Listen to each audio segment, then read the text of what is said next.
'Court' అని ఒక cinema గుర్తుంది కదా! బాగా సక్సెస్ అయింది. ప్రియదర్శి అద్భుతమైన పాత్ర పోషించాడు. అతని కెరియర్‌లో సూపర్ హిట్ సినిమా అదనాల.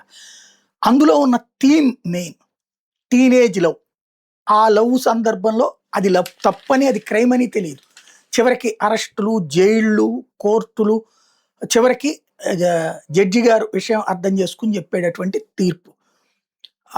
ఇప్పుడు చంద్రబాబు గారు పదే పదే చెప్తున్నారు. టీనేజ్ ప్రెగ్నెన్సీలు 8% ఉంటుంది మన రాష్ట్రం, దేశంలోనే హైయెస్ట్ ఉంటుందన్నది. అవన్నీ అవే. టీనేజ్ ప్రెగ్నెన్సీ అంటే బాల్య వివాహాలు 20% ఉంటే 80% ప్రేమలు. ఇప్పుడు స్కూలు దశ నుంచినే ప్రేమలు పుడుతున్నాయి. కాలేజీ దశకొచ్చేటప్పటికి కడుపుల దగ్గరికెళ్తున్నాయి. కాబట్టి అక్కడ మనం చెప్పాల్సింది పదే పదే, "అయ్యా నువ్వు ఎవరు ఏ అబ్బాయి ప్రేమలో పడబాక, అబ్బాయి నువ్వు ఏ అమ్మాయి ప్రేమలో పడబాక, మీరు అన్నా చెల్లెలలాగా ఉండండి స్కూళ్ళల్లో" అని చెప్పాలి.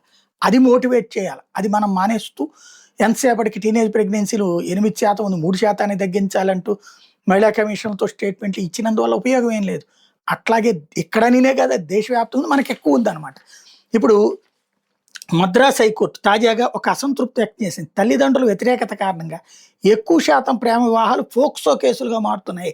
కన్యాకుమారి జిల్లా నాగర్కోయిల్‌కి చెందిన మహేష్ తన స్నేహితుడు సోదరిని ప్రేమ వివాహం చేసుకున్నాడు. పెళ్లినాటికి ఆ బాలిక వయసు 16 ఏళ్లు. ఈ క్రమంలో ఆ మహేష్ భార్యాభర్తలకు జీవిస్తున్నారంటే అతని ఫిర్యాదుతో అధికారులు ఆ బాలికను నాగర్కోయిల్ మహిళా పోలీస్ స్టేషన్‌లో అప్పగించారు. మహిళ మీద మహేష్ మీద ఫోక్సో కేసు పెట్టారు. ఈ కేసు విచారించిన నాగర్కోయిల్ ప్రత్యేక కోర్టు మహేష్‌కి 25 సంవత్సరాలు జైలు శిక్ష విధిస్తూ తీర్పిచ్చింది. మహేష్ ఈ తీర్పును సవాల్ చేస్తూ మద్రాస్ హైకోర్టులో అప్పీల్ చేశాడు.